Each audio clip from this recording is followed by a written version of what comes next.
네, 안녕하십니까. 저는 세계 최고의 익스트림 태권도 본부 미름의 대표이자 레드불 코리아 태권도 선수로 활동 중인 신민철이라고 합니다.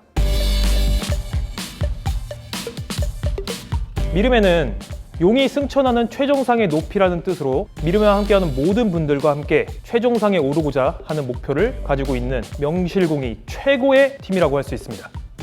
사실 공식적으로는 학사, 석사, 지금은 교직까지 지도자, 선수 모든 활동을 하고 있지만 이건 공식적일 뿐이고 저는 개인적으로 10년 동안 어떤 분야에 종사하면 전문가가 된다고 봅니다. 그런데 저는 이 분야에서 딱 올해로 30년 종사를 하고 있네요. 이것으로서 저의 경력은 인정됐다고 봅니다.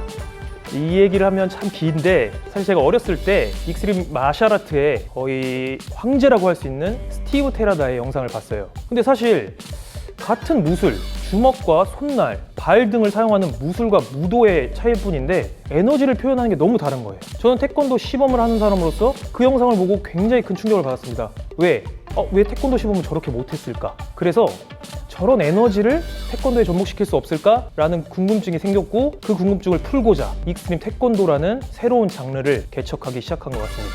저는 태권도 시범단원으로서 태권도를 사람들한테 더욱더 멋지고 화려하고 그리고 감동을 주는 시범을 하고 싶었어요. 근데 태권도로는 한계가 있었더라고요. 그래서 어떻게 하면 사람들이 이 태권도를 보면서 감동을 느끼고 더 멋있다라고 마음속 깊게 감명을 받을까라는 생각을 하다 보니까 태권도 이외에 그 한계를 돌파하는 무언가를 태권도랑 함께 하고 싶었고 그 결과 익스트림 태권도를 생각하게 됐습니다.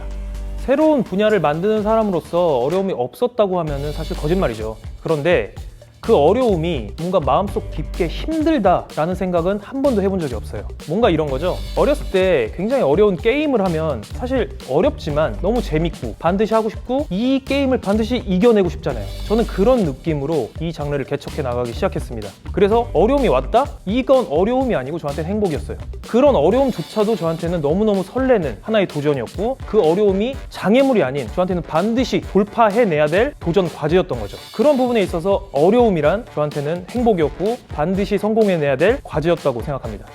이건 살짝 모순되는 얘기인데 제가 미르메를 만들고 나서 항상 고민이 되던 게 있어요. 선수로서의 신민철과 지도자로서의 신민철, 이 두 가지를 어느 쪽에 더 비중을 둬야 되냐. 당연히 제 욕심으로서는 선수로서의 신민철에 더 욕심을 내고 있었죠. 근데 재밌게도 제가 제 운동, 제 선수 생명에 더 신경을 쓸수록 밑에 있는 친구들은 그 모습을 보고 따라오기 시작하더라고요. 정말 재밌죠? 제가 더 열심히 할수록 제 밑에 있는 애들은 자연스럽게 알아서 관리가 되더라고요. 제가 지도자로서 만약에 제 밑에 있는 제자들과 선수들을 관리하려고 했다면 과연 이런 결과가 나왔을지는 의문입니다. 그래서 제 생각엔 내가 갖고 있는 욕심, 내가 선수로서 할 수 있는 모든 것을 다 보여줬을 때 밑에 있는 친구들이 그 모습을 보면서 따라오지 않았나 생각하고 그게 여태까지 미르메가 존재하고 관리해오는 비결이라고 생각합니다.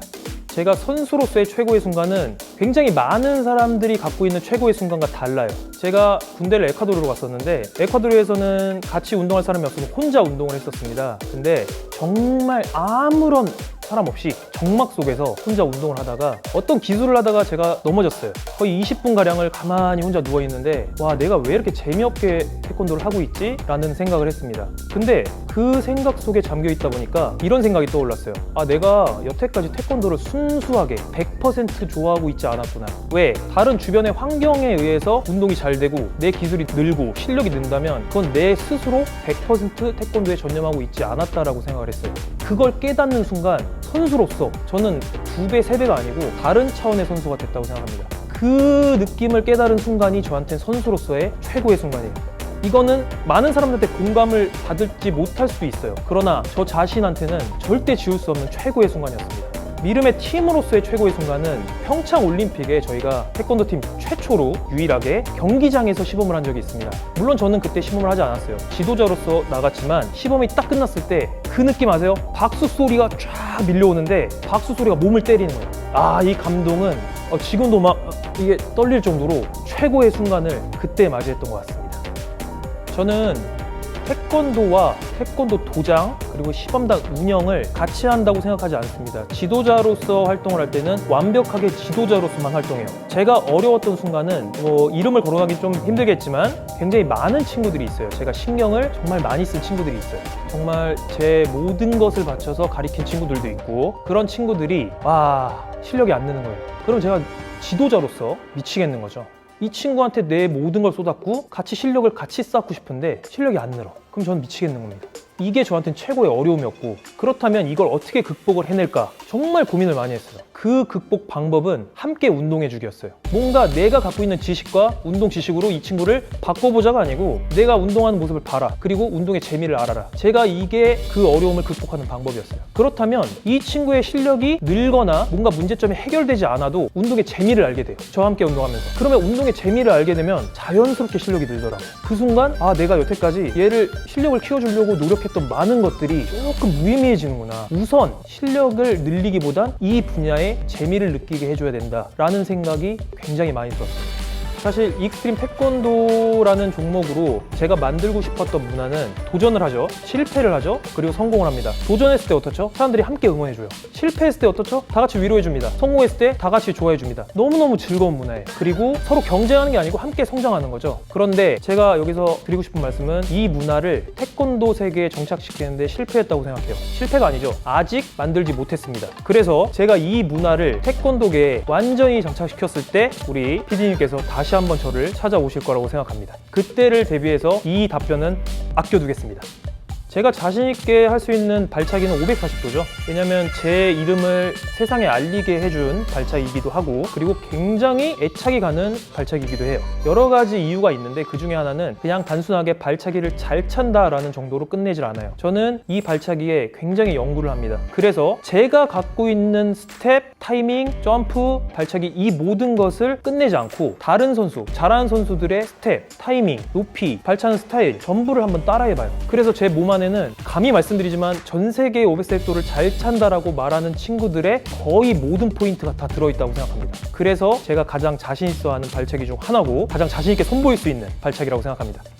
사실 유명 기업에서 후원을 받는다라는 거는 일단 실력이 무조건 돼야겠죠. 그런데 실력만으로 후원을 받는다? 그건 절대로 불가능해요. 왜냐? 그 실력이란 보는 눈에 따라 다르기 때문이죠. 누군가는 이 친구가 더 잘할 수 있고, 누군가의 눈에는 이 친구가 더 잘할 수 있으니까. 최고의 실력을 갖기란 쉽지 않아요. 그러나 남에게 내가 갖고 있는 실력 이상의 것을 보여줄 수는 있습니다. 그게 뭐냐? 바로 운동하는 모습, 평상시의 모습, 그리고 이 운동을 접하는 모습, 이런 부분들은 실력과는 크게 상관이 없어요. 내가 순수하게 이 분야에 모든 걸 전념하고 있다, 정말 내 모든 걸 전념하고 있다면 그 발차기 속에 그게 묻어납니다. 그러나 이 묻어나는 그 무언가를 당연히 알아차릴 수 있을까요? 못 알아차려요. 그런데 느낄 수는 있습니다. 저는 그 무언가를 그 사람들에게 느끼게 해줬고, 그걸 느낀 분들이 저에게 파트너십을 제안하지 않았나 싶습니다. 물론 명확한 답은 아니에요. 저도 잘 모르겠어요, 왜 그들이 저에게 제안을 했는지. 근데 저는 그렇게 생각합니다. 실력뿐만이 아닌 그 다른 무언가를 그들에게 느끼게 해줬다. 그 무언가는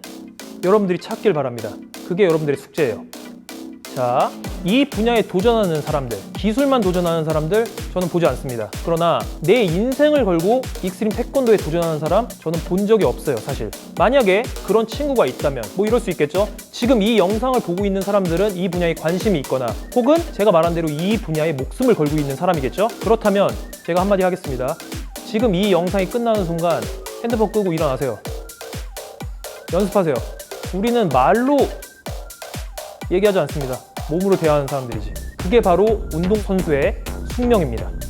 저는 점수로 저를 평가하고 싶지 않아요. 왜냐하면 점수로 나를 평가한다는 건 결국은 만점이라는 게 존재하고, 만점이라는 게 존재한다는 건 결국 한계점이 존재한다는 거잖아요. 저는 점수로 저를 평가하지 않습니다.